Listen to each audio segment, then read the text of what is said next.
Welcome to the next lesson in percents.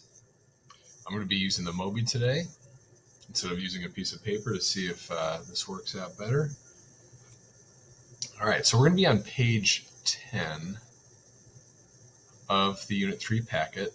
And what we're going to do is we're going to start out by converting percents to fractions and decimals, kind of like what we've been doing in the percent boot camp. But this time we're going to convert it from percents to fractions and decimals, all three of them at once, instead of just doing one at a time. All right, so let's take a look at the first one. All we have here is the percentage, which is 23%. So to change that into a fraction, we have to remember what a percentage really is, and that's a number out of 100. So 23% as a fraction would be 23 hundredths. Now, somewhere on the page, it might be a good idea, too, to write the 9 numbers, because we may have to simplify this 23 hundredths. So I'm going to write them off to the side here. You might want to write them on the top or bottom. But the 9 numbers are 1, 2, 4, 5, 10, 20, 25, 50, and 100. So if I'm looking at 23 hundredths, I don't think there's any number besides 1 that I could divide that by, so I'm just going to leave it as it is. You can't simplify that 23 hundredths. Now, as a decimal, I'm going to look at the fraction and read the fraction 23 hundredths, and that's what the decimal is going to be, 23 hundredths. Now, for the model, I recommend, if you have one, using a highlighter, because it can help you fill in the grid squares a little bit more easily than if you were to use a pencil. So what I'm going to do, if I'm going to use a highlighter, I'm going to highlight groups of 10. We have 2 groups of 10 because we have 23 out of 100 filled in, and then 3 ones. 2 groups of 10 and then 3 ones. So that also shows 23%. All 4 of these, the model, the decimal, the fraction, and the percent, are all the same value. All right, let's try the next one. Now, you may be tempted to say, okay, this is 24%. However, percents are always out of 100, and this is out of 25. So what we have to do is get this fraction so that the denominator is 100.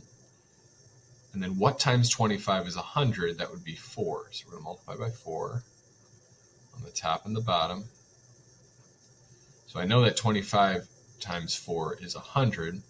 24 times 4 is 1 less 4 than 25. So 100 minus 4 would be 96. 96 hundredths. So that would be our decimal, 96 hundredths. And then our percent, 96 out of 100, would be 96%. So the key thing here is that if you ever have a fraction, you have to make sure that you convert that fraction so it's out of 100, not out of another number. Now, this is when the highlighter can come in real handy, because we have to fill in 90 complete grid squares, or 90 or 9 tens, and then 6 ones. So that's almost all of them except for 4. We're going to leave 4 blank. So it's most of the grid square there. All right, let's look at the next one. So it's important when you have a decimal. Sometimes I like to put that 0 in front just because it looks a little nicer, but this is 7 tenths. So if I were to write that as a fraction, I'd write 7 tenths. However, to make that a percent, again, percents are always out of 100. We'd want to change those tenths to hundredths. So we're going to multiply by 10 on the top and the bottom times 10. It's going to be 7 times 10 is 70, so we have 70 out of 100. Another way to you can see that is, if you wanted to, you could always annex a 0 here to make it this decimal into the hundredths place. This would be 70 hundredths, which would be 70%, and we'll fill in 7 groups of 10 here with our highlighter, hopefully, or a color pencil, or pencil. You can use any one of those. All right, the last one, we only have the model, which is enough. So let's see what we have here as far as how many grid squares are filled in. We have 2 10s and 5 1s. Let's start with the percent. 2 10s and 5 1s would be 25. That would be 25%. We can write that as a fraction. This would be 25 out of 100. But we can simplify that, because if we look at our 9 numbers, 25 is one of our 9 numbers. So we can divide the 25 and 100 by 25. It's going to be divided by 25 as well. 25 divided by 25 is 1. And 100 divided by 25 is 4. So then when we write the decimal, again, we're not going to look at the 1/4 to help us write the decimal, because when we think about decimals, it has to be like tenths or hundredths. So we'll look at the fraction that's out of 100. And 25 hundredths as a decimal would be 25 hundredths. So just to highlight, I mean, these are the key fractions right here, the ones that are out of 100. These are the ones that are going to help us find the percent and the decimal. The other fractions that are there are either the ones that are simplified or ones we had to change. So it's okay to have 2 fractions in there, but the one that's going to help us write the percent and the decimal is the one that's out of 100. So the reason why we've been converting these percentages to fractions and decimals and even models is because during the rest of this unit, we're going to be solving problems. And when we solve problems with percents, we're either going to use a fraction or a decimal. We're not going to use the percent. So if we ever have a percentage, we might have to convert it to a fraction or a decimal to use it in math. All right, so at this point, we're going to go on to page 12. So if you turn the page to page 12, you're going to see this circle graph here. And what we're going to do today is we're going to solve a percent problem. And we're going to use a strategy that's going to be very helpful to us going throughout the unit. And this strategy is going to be kind of similar to one that we used when we worked with ratios and rates. It's called a percent proportion. So here's the first problem we're going to take a look at on the top of page 12. It says, actually, you know what, before we do that, I'm going to go ahead and write the 9 numbers up here. 1, 2, 4, 5, 10, 20, 25, 50, and 100. All right, let's take a look at this problem here. It says at Orchard Park Middle School, it should be just 300 students. 300 would be 30,000. So 300 students were asked what kind of snack they bring to school. The results are shown on the circle graph. How many students bring cheese? Okay, so let's look at this. So cheese is right here. It says that 15% of students bring cheese. Now that 15% is not just the number 15. It means 15 out of 100. So what I'm going to do is I'm going to write that as a fraction. 15 out of 100. Now, I'm actually going to put an equal sign right here because we want to find an equivalent ratio. However, there aren't 100 kids at the middle school. There aren't 100 students. According to this problem, there were 300 students that were asked.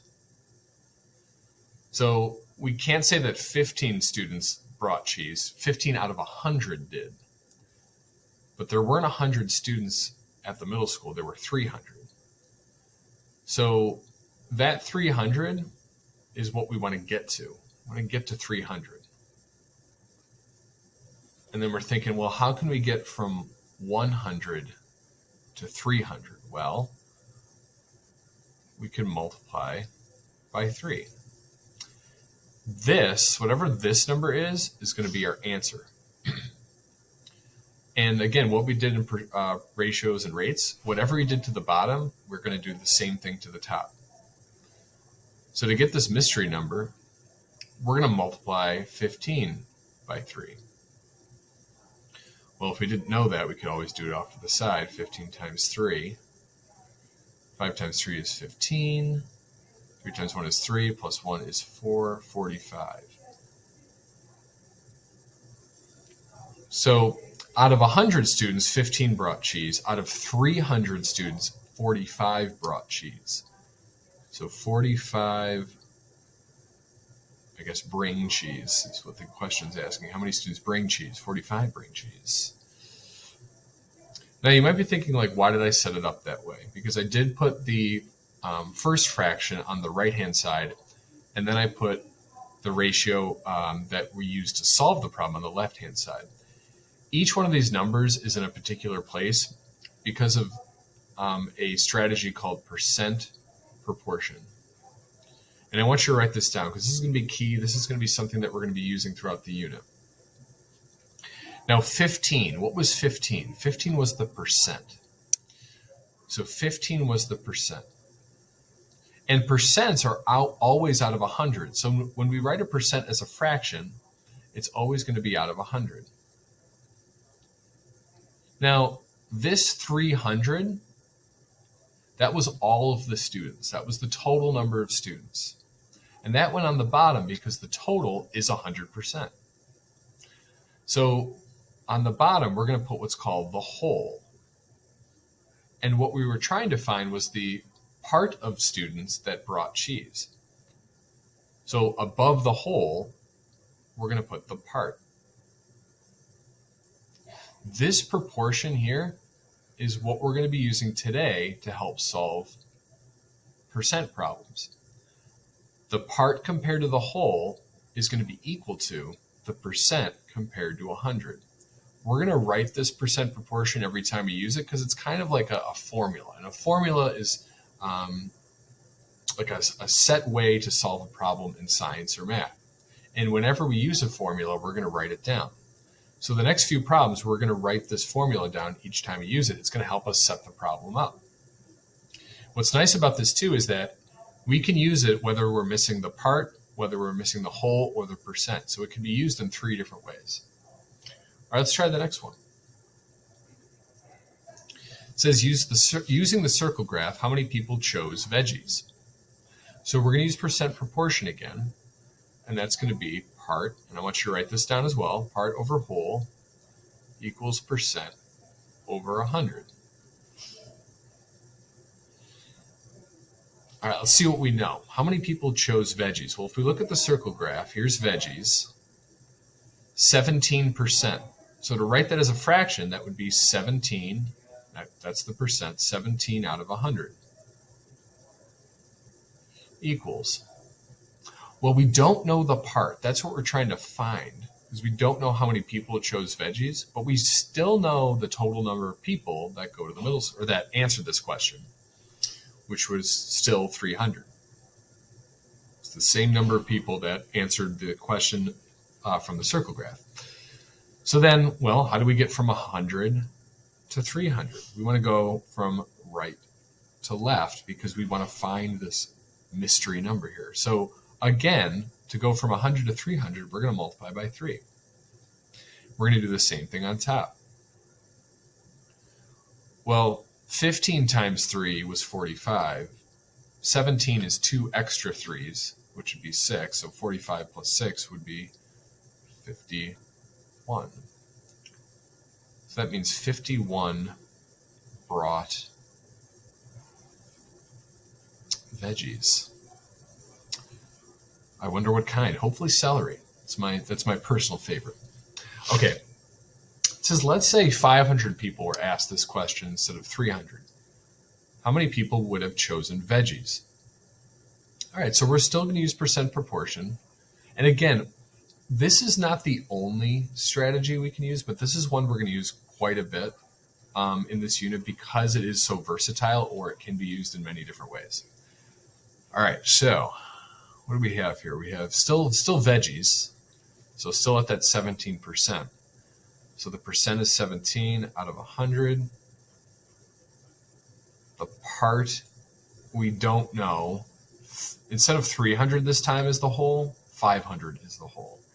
So that 500 is going to go on the bottom. That's the whole. We're looking for the part. That part is the number of people out of 500 that would have chosen veggies. So to get from 100 to 500 this time, we're not going to multiply by 3. We're going to multiply by 5. And then we're going to multiply 17 by 5 as well. If we didn't know 17 times 5, we can, of course, do it off to the side. 7 times 5 is 35. 5 times 1 is 5, plus 3 would be 8. So 85 out of 100. So if 500 people were asked the same question and the same percent chose veggies, that means it would be pretty clear that more people would choose veggies out of 500 than they would out of 300. So 85 chose veggies. Very nice.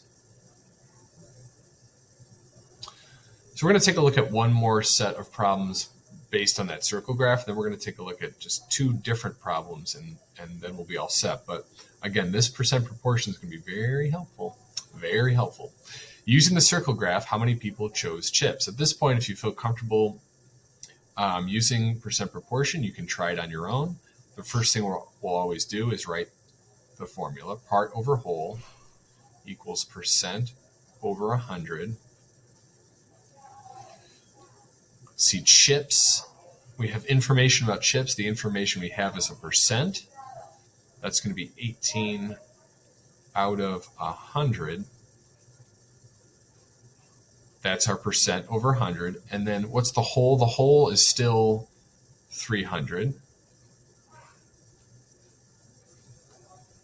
And then we're looking for this number. This is the number of people out of 300 that chose chips.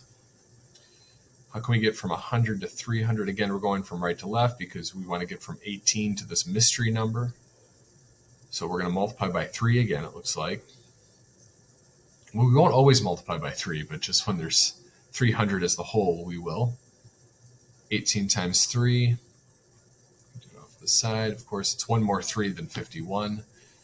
8 times 3 is 24. 3 times 1 is 3, plus 2 is 5. So we get 54 chose chips. Now this next one's going to change things slightly, and I can't wait. Chose chips. All right. Last question related to this circle graph here. It says, let's say 150 people were asked the question instead of 300. How many people would have brought chips? All right, we're still going to use percent proportion. Part over whole equals percent over 100. But let's look at chips. Still 18%. But what this question is asking us is, well, what if it wasn't 300? What if it was just 150? Now that 150 is the whole. That's still the total. That's the total number of people that answered the question. But here's the thing, and you might have noticed this already. It wouldn't be easy to get from 100 to 150. There isn't a whole number we can multiply by to get from 100 to 150. But here is the thing. We can change or simplify this fraction. Okay? 18 and 100. Let's simplify that one.